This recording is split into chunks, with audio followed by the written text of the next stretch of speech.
Greece is facing a huge threat, led by Xerxes, the powerful king of Persia. A gigantic army, possibly as many as 300,000 soldiers, is on its way to conquer Greece and add its lands to the Persian Empire. The Greek city-states are not happy about this, and they're not about to just roll over and let themselves be conquered. But what's this? A huge Persian force is spotted in Greek waters across the Malian Gulf, making their way to and eventually landing in Thermopylae. If something wasn't done quickly, the Persians will be free to move further inland into Greek lands. As a result, a war council is called, made up of various Greek states, but there is disagreement about what should be done. There was fear and panic until one man comes in and calms everything down. Meet Leonidas, the king of Sparta. Leonidas already knows what must be done. He was told by the Oracle of Delphi, a woman supposedly capable of seeing the future, that either Sparta must be overthrown by the Persians or one of her kings must perish. With this in mind, Leonidas makes his intentions clear in front of the council. We will stay put at Thermopylae and defend it. But sir, the arrows of the Persians will make it impossible to see the sun. Won't it be nice then, if we shall have shade in which to fight them? Oh, that's a great By the time this council was called, the Persians had already begun setting up camp at Thermopylae. But King Xerxes had an offer. Boy, send Leonidas this message. Allow us to conquer you, and we'll let you keep your freedom. Call you friends of the Persian people, and let you resettle on better lands. Sir, yes, sir. Leonidas, I have an offer. No. But sir, you haven't even heard. No. In response, Xerxes, confident in his overwhelming strength, demands that the Spartans surrender their weapons. Leonidas responds, come and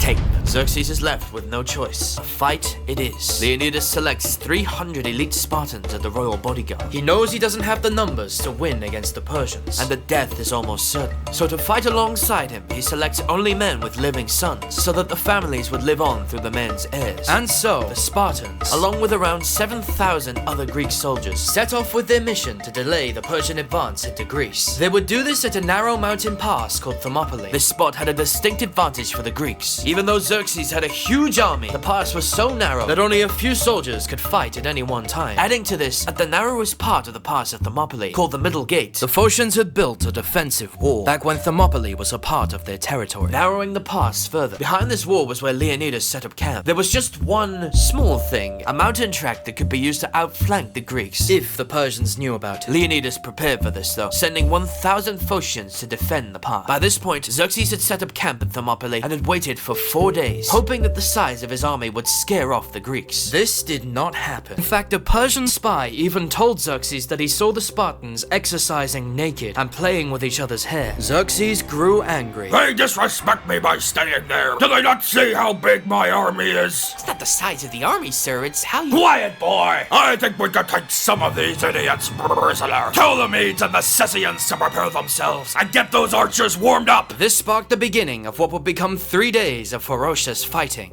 The battle begins. The Greeks are in position at the Middle Gate, and the Persians are ready to launch their offensive. Opening move. Fire the arrows! 5,000 Persian archers rain arrows down upon the Greeks, but against their bronze helmets and sturdy shields, the arrows are ineffective. Blast! They're still alive! Well, how about this? In waves of 10,000, the Medes and Scythians launch their attack, but once again they are unsuccessful in breaking the Greek line. Xerxes was not willing to accept defeat, and he decided to send in 10,000 of his elite heavy infantry, known as the Immortals. They acted as the king's personal bodyguard, feared and respected all across the ancient world. But even these top soldiers could not break the Greek line. By the end of the first day of battle, Xerxes had lost thousands of men. The second day was much the same. Xerxes continued his assault, believing the Greeks to be weakened from the previous day's fighting. He was wrong, and the Persians yet again failed to make progress against the Greeks. At the end of the second day, Xerxes stopped his assault, feeling at a loss as he withdrew to the Persian camp. But just as things were looking up for the Greeks, disaster strikes. A Greek traitor named Ephialtes, driven by personal ambition and hoping for a reward, sneaks into the Persian camp and tells Xerxes a crucial secret. You can get behind the Greeks. All you have to do is follow this hidden mountain path, and you will bypass their position. Did anyone know about this?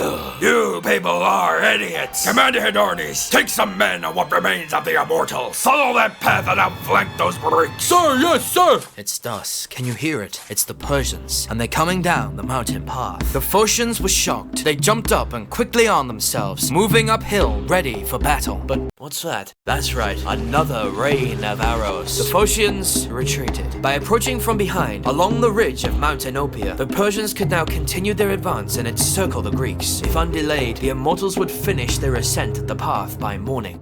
Leonidas becomes aware that he and his men are facing encirclement, and so he calls an emergency council of war. Realizing that they're being outflanked, Leonidas makes a tough decision. He orders the bulk of the Greek army to retreat so that they can fight another day, while he stays behind with his 300 Spartans. About 2,000 further soldiers refused to abandon their Spartan comrades and chose to stay and fight. And so, knowing the end was near, the Greeks marched forward into a wider, more open part of the pass, which would allow the Greeks to kill the maximum number of Persians by facing them head on. This was it then. The battle ends today. Back at the Persian camp, Xerxes makes an offering to the gods at dawn, whilst the Immortals, late, continue along the mountain path. By mid-morning, the Immortals had still not made it to the Greek position, but Xerxes could wait no longer. The Immortals would have to join later, and when they did, the Greek encirclement would be complete. With the plan delayed but still very much in place, Xerxes began fighting for a third day.